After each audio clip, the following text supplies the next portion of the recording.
What is going on, guys? It is Coaster Watch here, and today I'll be giving you guys my top 25 Cedar Fair chain roller coasters.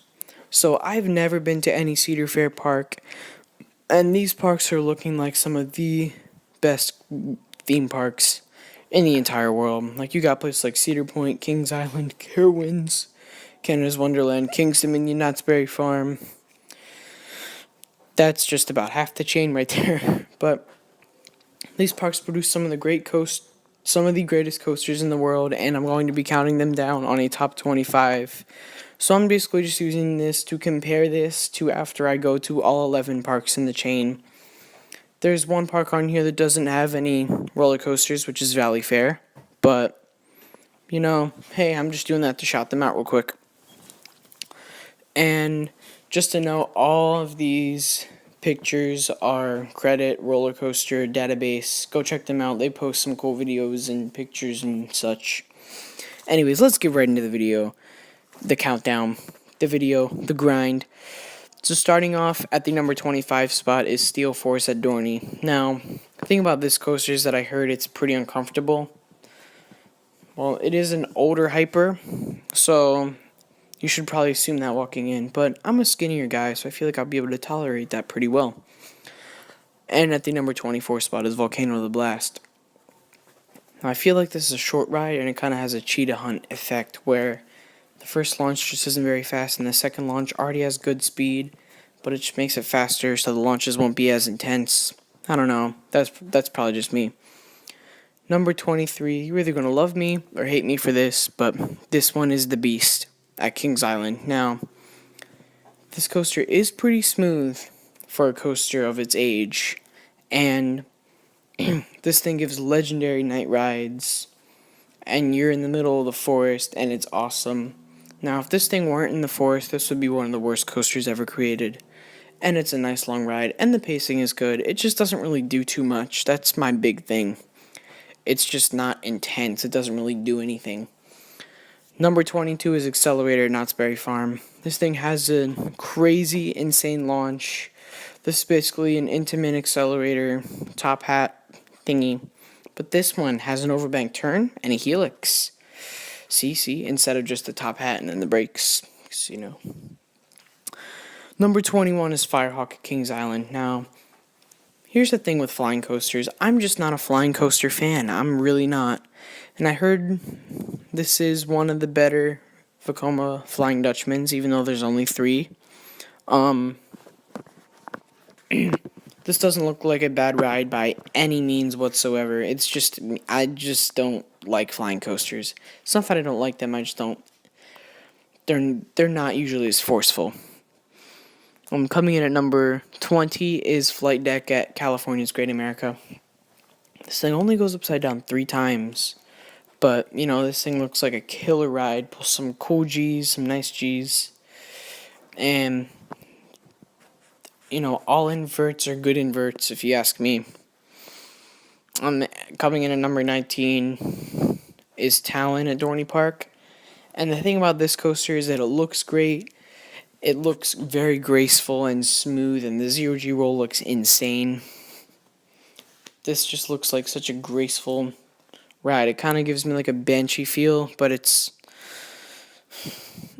more compact, not very intense, but it gives me like a Banshee vibe.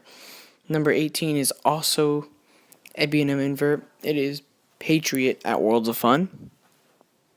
And, Patriot, still not one of the best out there. I think it could possibly make one of the top 5 best, but it's very smooth, has 4 inversions, and it's pretty intense too. And we're just going to keep going with this inverted coaster hype. Number 17 is Silver Bullet at Knott's Berry Farm. And this coaster is very smooth. This coaster looks awesome. You're just flying over the midway right behind the front entrance, and it looks awesome. I heard this is one of the best 0G rolls. Not one of the best 0G rolls. I mean, one of the best Cobra rolls. And this thing just looks like a really, really cool coaster. I would love to check this out someday.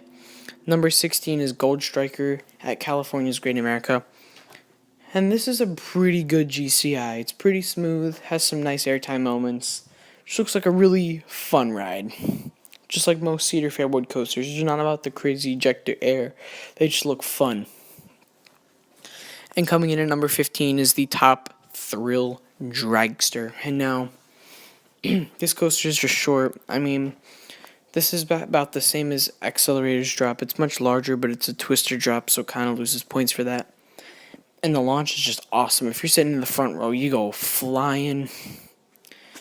It's just a great experience, and it's really, really cool to watch. And coming in at number 14 is Raptor, and I just realized I put Raptor above Top Thrill Dragster, but here's why. Now, I heard this thing does have a slight rattle. It is a very, very old B&M. I think this one was built in 93 or 94.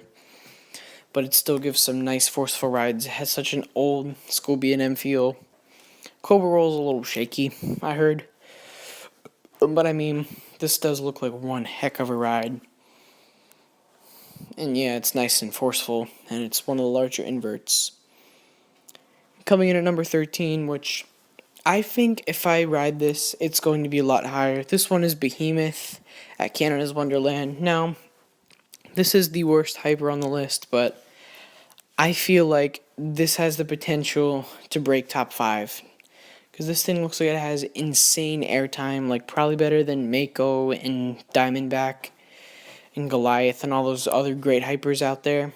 But, you know, I heard it's a bit rattly. You know, yeah, that's pretty much it, you know. And it has like the cool, like, what's it called? Stadium, not the stadium seating, but the special seating, you know what I'm talking about. And I don't know, this looks like a really awesome ride. I would also love to check this out one day. And number 12 is Mamba at Worlds of Fun. Now, I'm pretty sure this is a Morgan Hyper Coaster. Don't kill me. I'm like 99% sure this is a Morgan. And you know, Coaster Studios really, really raves about this coaster. He says this one was a huge surprise for him. Mambo at Worlds of Fun. I just said that. Yeah, it just looks like it gives some awesome ejector air towards the end of the ride. And the night rides are really, really great. Gets you a nice view of the interstate or turnpike or whatever it is in front of you. And yeah. Mamba, guys. And number 11 is Prowler, also at Worlds of Fun. And this thing looks like it has tons of ejector moments. Like, this thing it's a smaller coaster, but this thing just looks like it has lots and lots of airtime. And this thing looks like a killer coaster. This is probably this is the second best Cedar Fair wooden coaster on this countdown. And here we are at the top 10, and coming right out of the gates at number 10 is the legendary Intimidator at Carowinds. And now, yes, I'm just going to call this Intimidator from now on. That is the biggest problem of this ride. The trims drive me nuts. Like, these almost look as bad as Mako's first trim, the one right after the hammerhead turnaround. Oh my god. Like, I feel like you get more airtime on the trim than you actually do on the airtime hill itself. But I heard these trims are pretty bad, but I mean, I heard if you sit in the back row, you actually get some really good airtime over the top of those hills. So yeah, that's my verdict on Intimidator. Coming in at number 9 is also a Carowinds coaster. No, I'm just kidding. Afterburn. And, you know, this used to be a lot higher. Like, this definitely would have made top 5, like, if it were a couple weeks ago I was recording this. But after watching a few videos of people having a couple bad rides, because the ride ops were just jerks and didn't let them pick their rows. Second, I heard they said it was really, really, really shaky in the back rows. Now, Thrill Central and Coaster Studios rave about this coaster, but I saw a few other coaster enthusiast YouTubers that don't dig it as much. And you know, that really kind of got to me. Like, what if they just rode good rides? I mean, what if, and then the locals of Carowinds are like, oh, this thing has bad rides all the time. I don't know. You never know. Could have been like in the morning or something, or I don't know. But anyways, 9 is Afterburn. Number 8, this is probably the biggest surprise on this list. This is probably the biggest surprise on any list you might ever see, but this one is going to be Shivering Timbers at Michigan's Adventure. And now, you might be thinking, you're either thinking, why is this kid putting a Michigan's Adventure coaster in here? Or you might be thinking, yeah, Michigan's Adventure! And that's probably one person watching this video. But this thing looks like freaking El Toro airtime, like all the way through. And it looks to be pretty smooth. Like, now this coaster is kind of short, but this thing just looks like ejector El Toro airtime all the way through. And this thing's drop looks pretty good too. And you know when an airtime hill looks like a freaking isosceles triangle, you know it's going to give you some good airtime. And that's my verdict on Shivering Timbers. Number 7 is Diamondback at Kings Island. And now this thing is known for a few things. Being a very long coaster, a couple actually intense moments, a splashdown element, or the water break splashdown, whatever you want to call it. And this thing is not the most intense airtime, but it's known for long, drawn-out airtime hills. Like, I'm talking like 4 or 5 seconds coming down, while most coasters will get you like 2 or 3 seconds. This thing has a ton of airtime, especially in the back seat. Oh, man. And, yeah. And this is also a glossy smooth coaster. Speaking of glossy smooth coasters, number 6 is Banshee. Now, the reason why I moved Banshee up so high is that it has probably the best inverted coaster drop in the world. Glossy smooth, very drawn out, and if you sit in the back row, you actually might pull some good G's on this thing. This thing looks so graceful and beautiful, and this is definitely a bucket list coaster. Now, number 5 is Leviathan, and honestly, I think this only makes the list because it's a Giga coaster, because it's so big. Looks kind of forceless at some points, I hate to say it. Has a couple airtime hills, but yeah, it still looks great. Don't get me wrong. Now, number 4 is Maverick, and this thing is just wicked. Like a freaking 95-degree launch.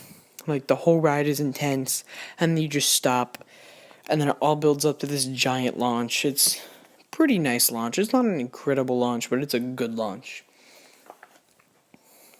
Now we're in the top 3. Number 3 is Millennium Forceless at Cedar Point. And, you know, I heard a few people say you actually gray out in the back seat, but it's just not as forceful as these next 2 rides, but it still gives some great floater air, and it's just overall such an incredible experience, and it's glossy smooth. Now, number 2, with this coaster, it's probably going to be a little bit of lights out. Intimidator 305, and now this thing has a giant trim on the drop, but that probably bothers me more than Intimidator's trim brakes throughout the ride. But I mean, it's fine, because you're going to black out on the first helix anyways. Glossy smooth, shorter ride, but I mean, just Maverick. This thing is basically Maverick on steroids. What could be number 1? I'm just going to go ahead and hop aboard the hype train, Fury 325. I gotta give Fury this one. This one just looks relentless. Just so much, just looks awesome. Like, glossy smooth, and, you know, the pacing is there. I heard this has, some of the best, better airtime than any other B&M on the last 2 hills. And the bank turns are just awesome. The drop is insane, probably the best drop in the world. Yeah, so that is my top 25 Cedar Fair roller coasters. Note, I've never been there, any Cedar Fair parks, but I'm just using this as a comparison to when I hit all 11 and ride all the rides. So anyways, thank you guys so much for watching. Leave a comment, like, and subscribe for more daily content. I'm sorry I died because I had to cut half the video because I was just getting tired and I kind of had to use the bathroom. But anyways, once again, this is All Credit Roller Coaster Database. And thank you guys so much for watching, and I'll see you guys next time. Peace out.